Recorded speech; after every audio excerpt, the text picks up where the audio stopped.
Welcome to another edition of Behind the Headlines. This Sunday will mark the 15th anniversary of 9/11. So instead of bringing you our usual roundtable discussion, we thought we would share the story of a Mountain View resident, Lori Schertzer Brody, who was a survivor of 9/11, and she has a very powerful story to tell. Her brother, 28-year-old Scott Schertzer, was killed in the World Trade Center attack, and she herself was working in a building attached to the South Tower and had to run for her life. Lori came to the weekly headquarters a couple of weeks ago to share her story, and in it she remembers her brother and the close relationship that they had, and she talks about the aftermath that 9/11 has had on her life. Before we turn it over to her, I do want to mention that there are 3 commemorative events in Palo Alto happening on Sunday. The organizers of these events are really focused on building a community, creating peace and goodwill, and taking a stand against terrorism. The first event is happening in the morning. It's going to take place at the Oshman Family JCC in South Palo Alto. It's called the National Day of Service and Remembrance. It's a volunteer event, and Lori Brody will actually be making opening remarks for that. Registration is required, so you need to go to paloaltojcc.org/9-11 to register. The event is free. In the early afternoon is a multi-faith peace walk in South Palo Alto. This 2.5-mile walk is hosted by dozens of faith communities. They're going to walk from congregation Etz Chaim and Spark Church, which are located in Alma, and then go up Alma, cross over to Middlefield, and then go to Mitchell Park, where they will end. So registration for that is requested. You can go for more information to multifaithpeace.org for that. And then in the late afternoon, there will be a multi-faith peace picnic involving a multi-faith service, children's performances, and dinner. That's sponsored by the American Muslim Voice. It is also free, but registration is required for that. And you can go to eventbrite.com and search for Peace Picnic, and the location will be Palo Alto, of course. So all 3 events will be taking place this Sunday, so that we can pay tribute to those who were lost in 9/11 and the thousands and thousands of people who have been affected by that event. So now take a listen to Lori's story.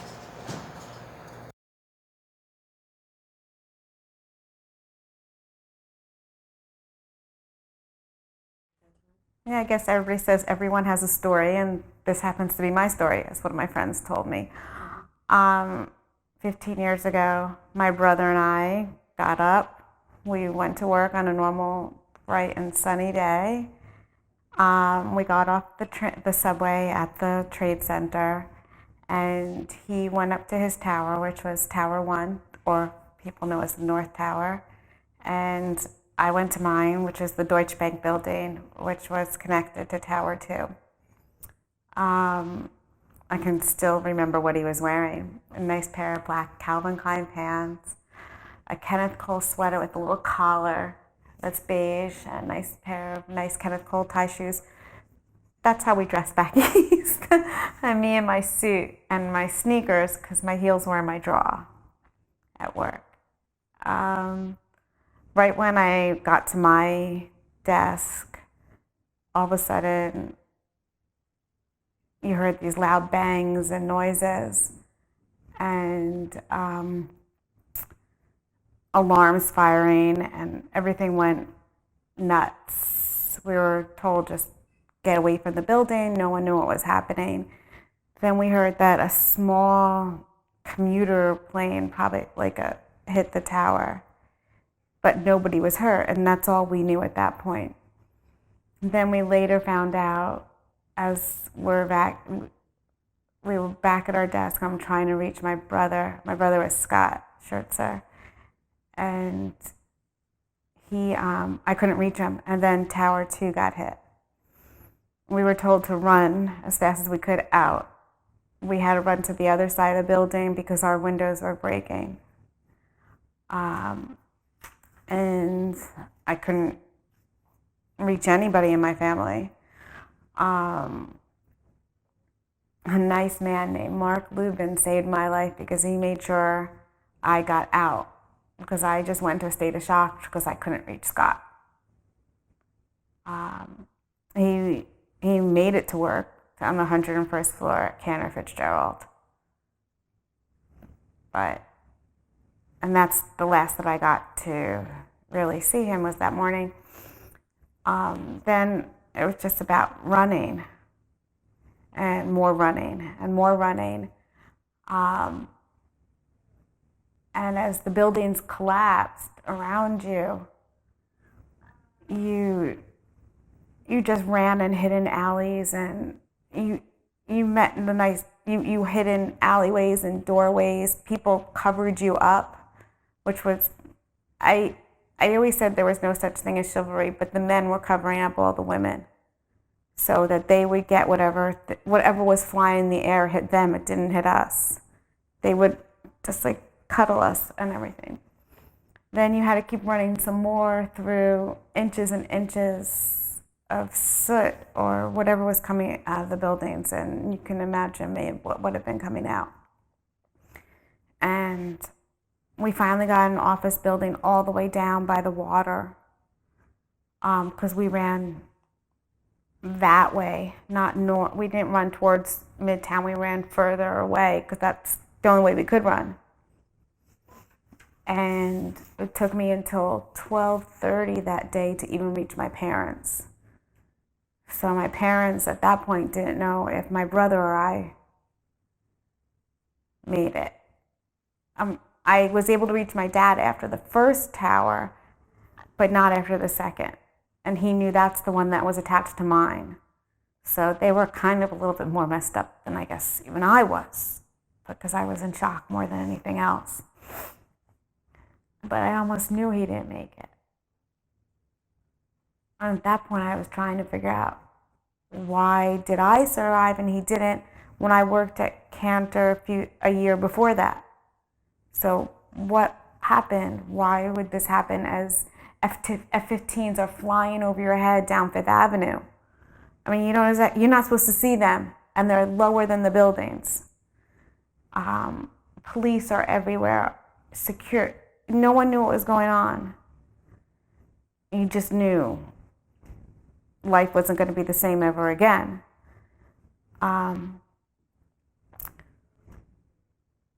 And my life for sure wasn't the same ever again, because my brother was 28 years old. He didn't actually have a life.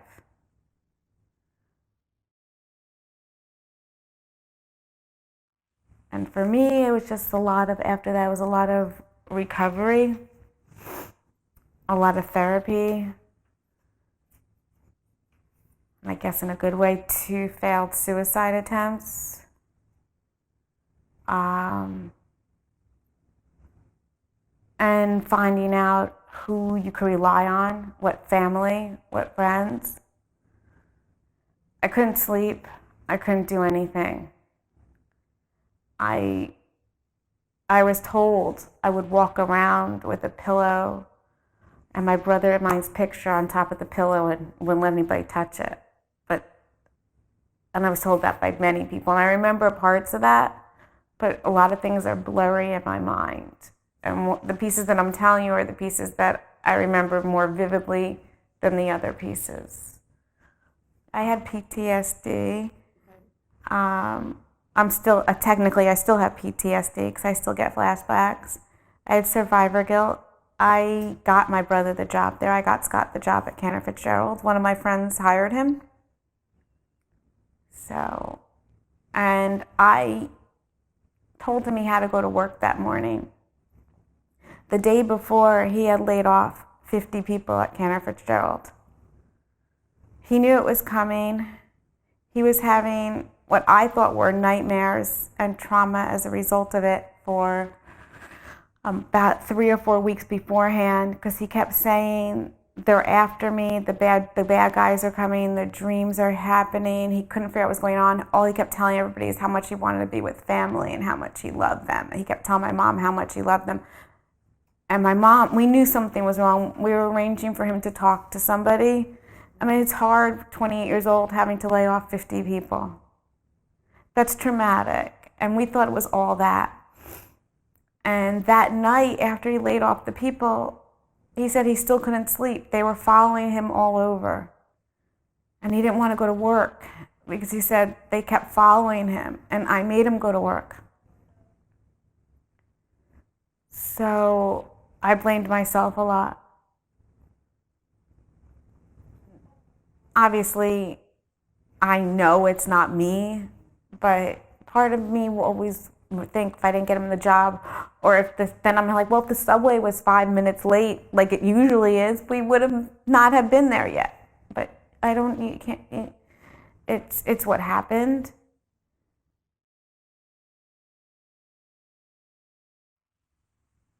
I don't remember, none of my memories are without him. I was 2 years and 3 months older, but I don't remember anything without him. And as we got older, somewhere along the line, we became friends. We would go, our groups commingled when we got older. You know, we go out in Manhattan, we go down to LBI at the shore. We became friends. And so I lost one of my best friends. Sorry. I see a lot of him in my kids. I sometimes joke I gave birth to my own brother, because my son has his sports abilities, significant abilities. My daughter has his blue eyes and blonde hair. And as you can see, I'm not blue-eyed or blonde. And we don't know where it is on my husband's side. And they can't remember how far back it has to be. Obviously, it's there someplace, but nobody knows where it is. I still see him in my dreams. The hardest part is for me is when my kids ask why they can't meet their Uncle Scott or see their Uncle Scott. And I say that he's in heaven, and they are like, well, where is heaven? Because to them, everything's a place on a map. And I have to try and explain it in a way that a 4.5-year-old and a 2.5-year-old can understand without telling them too much. So that's hard for me right now. I found ways to make sure people remember him. I fought the town I grew up in, North Edison, and I got our street named after him. I got a bench in Central Park named for him outside of Tavern on the Green. We have a butterfly garden at our grammar school that was funded by neighbors.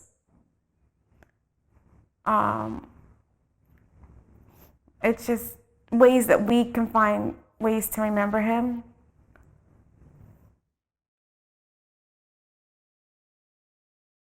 I've been obviously to the towers since everything happened. For me, it doesn't look normal. It doesn't look right. And I don't know why anybody in their right mind would want to be in a building that tall ever again.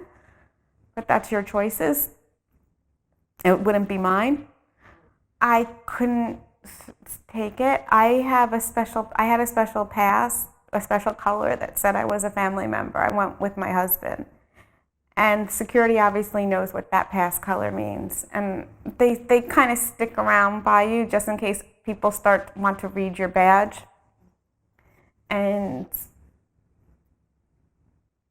I went into the room where they went into the full details, and I lost it, and they rushed me out to the family center and let me just sit where a security guard there's a whole area where only family can go. And you could relive arrest, and they have, like, it sounds stupid, but they have water and like a little snack for you just so that you can gather your composure again. And you could stay there or you could continue. I stayed there. It was hard. I've only been there once since being out here. I went to every memorial through the first 10, both the big Trade Center one and Cantor Fitzgerald's has their own. I've met a lot of people through it, other siblings, and of course, obviously there's the politicians and anybody else that is somewhat of a VIP, whatever. But I've gone to all of them, and it's hard. It's very hard to be down there. For me, it doesn't look like it should look. They're just rebuilding right on top of it. And for me, I wish they never did. We're I guess, lucky, for lack of a better word, that they found a part of my brother. I don't know what part my dad does, and it will die with him when he passes, and hopefully that's not soon.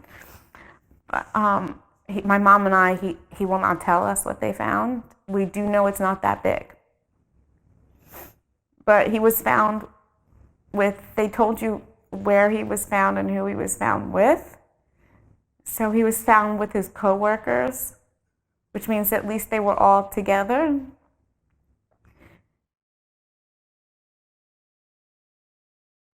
But I fought long and hard to get to a point where I'm a survivor. There's not much that can be done to me anymore that I can't survive. You learn your family is the most important thing in the world. And in my house, we have a rule. We always say we love each other every day, and we give each other hugs, because you don't know when the last one's going to be. Obviously, there are some details that I don't even remember, which is probably for the best. But I'm here. It took me a while to get off the meds they put me on. I needed them to go to sleep, to wake up and make it through the day for about 4 years. But I'm here. And that's what I keep telling myself. And that's what's important.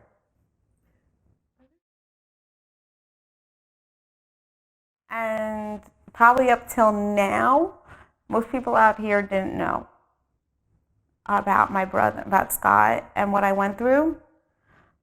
But yeah, there's a big divide. I think people don't remember it out here. I don't know if it's thought of as much.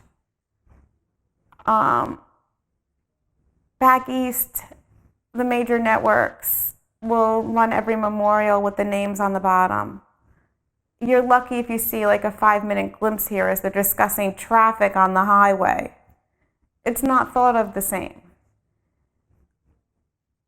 I don't see it being the same. People don't. It's just like an ordinary day, and it's not. And if you were back east, it's not an ordinary day. They need to know that it's families. It's people who died. It's not just a building that came down and the lawsuits over the buildings and the rent that were afterwards. There's 3,000 people that passed away with 4 planes going down between New York, Pennsylvania, Shanksville, Pennsylvania, and DC. Those are what you have to remember. Those 3,000 people didn't get to live their lives. They all have family members. They have brothers, sisters, moms, dads, kids. Some of those kids never even knew their parents. That's what people need to remember. But I think if you weren't personally impacted, it's just like another day to you. Okay, I'm just going to go on. You went to work the next day. I didn't go to work for a month and a half.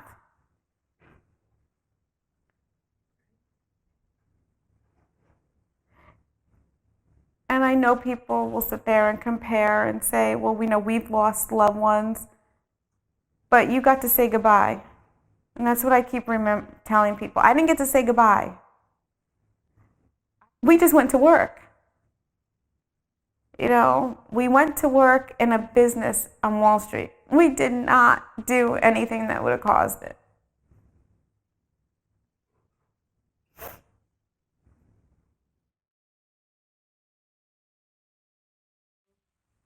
I lost faith.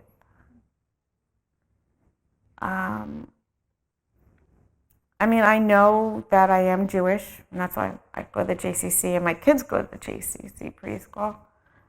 I'm not sure there's a God up there anymore. And even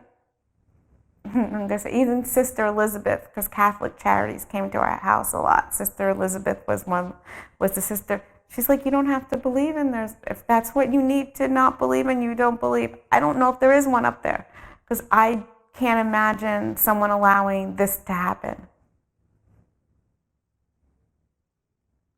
So it's really hard for me to reconcile that. I talk to my brother almost every day. I